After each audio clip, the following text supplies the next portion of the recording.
Bom dia, povo de Deus, graça e paz a todos. O evangelho que nós acolhemos nessa quinta-feira, dia 10 de novembro de 2022, é o evangelho segundo Lucas, capítulo 17, versículos de 20 a 25, que diz: Interrogado pelos fariseus sobre quando viria o reino de Deus, Jesus lhes respondeu: Não vem o reino de Deus com visível aparência, nem dirão, ei-lo aqui ou lá está, porque o reino de Deus está dentro de vós. Assim, dirigiu-se aos discípulos: Virá o tempo em que desejareis ver um dos dias do Filho do Homem, e não o vereis. E vos dirão: ei-lo aqui, ou lá está, não vades, nem os sigais.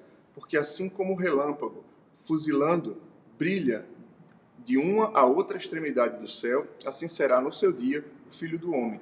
Mas importa que primeiro ele padeça muitas coisas e seja rejeitado por esta geração.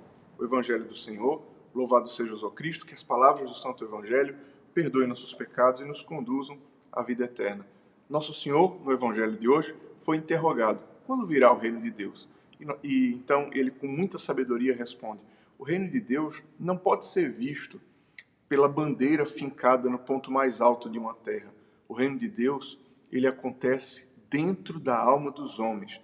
É um reino de consciência, é um reino de alma, é um reino do coração dos homens. Portanto, nesse evangelho nós aprendemos uma grande e preciosa lição. Nós que muitas vezes queremos que as coisas sejam estabelecidas externamente, que haja uma ordem, hoje Cristo vem nos dizer: a nossa primeira preocupação deve ser o que acontece dentro de nós. O reino de Deus, ele não vai ser como um exército inimigo que invade uma terra e deixa o povo em liberdade. Não. O reino de Deus, ele acontece de dentro para fora. Ele acontece na consciência dos homens. Quando é que o reino de Deus acontece? Quando você diz não ao pecado e decide dizer sim à vontade de Deus. Aí o reino de Deus acontece. Quando o reino de Deus acontece? Quando você perdoa aquele que lhe ofendeu. Então o reino de Deus está dentro de você. Quando o reino de Deus acontece? Quando você vai ao encontro do necessitado e age de misericórdia para com ele. Então o reino de Deus acontece. Quando o reino de Deus acontece?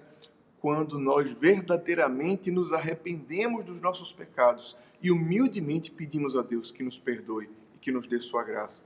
O reino de Deus acontece quando nós decidimos abandonar os nossos erros e abraçar a graça de Deus que nos é oferecida em Cristo Jesus. E então, é um reino que acontece de dentro para fora. É um reino que muda de dentro para fora. Que assim nós possamos ser testemunhas e espalhar esse reino de Deus. Que não vai vir, a nossa salvação não virá de uma intervenção externa. A nossa salvação virá da graça de Deus, fazendo com que o reino dos céus possa estar nos nossos corações e nós possamos conquistar esse mundo que jaz no maligno. Que nós possamos, pela pregação do Evangelho e pelo testemunho da ressurreição de Cristo, possamos ser agentes ativos do reino de Deus nesse mundo. Como nós podemos, na nossa vida, de forma particular e prática, que lição eu posso tirar para hoje desse Evangelho? Que você possa ser um mensageiro e um agente vivo do reino de Deus, aonde Ele lhe colocar. O reino de Deus vai acontecer quando daqui a pouco no ambiente de trabalho, ou em casa, ou seja onde Deus me colocar, onde eu tiver de exercer o meu dia, seja no escritório fechado, seja trabalhando em casa, seja trabalhando, visitando cliente na rua, aonde quer que seja, que o reino de Deus vá dentro do nosso coração, que o nosso testemunho, que nosso amor ao próximo, que nosso amor a Deus e nosso desejo de ter uma vida pia e justa possa manifestar o reino de Deus nesse mundo. Aquilo que nós fazemos, muitas vezes, fala muito mais alto do que aquilo que nós dizemos. Que nós possamos pregar o Evangelho, que nós possamos levar o reino de Deus com nossas palavras, com nossas ações, com nosso testemunho de vida, com aquilo que está na nossa alma. Deus abençoe você, Deus abençoe o seu dia. Em nome do Pai, e do Filho, e do Espírito Santo. Amém.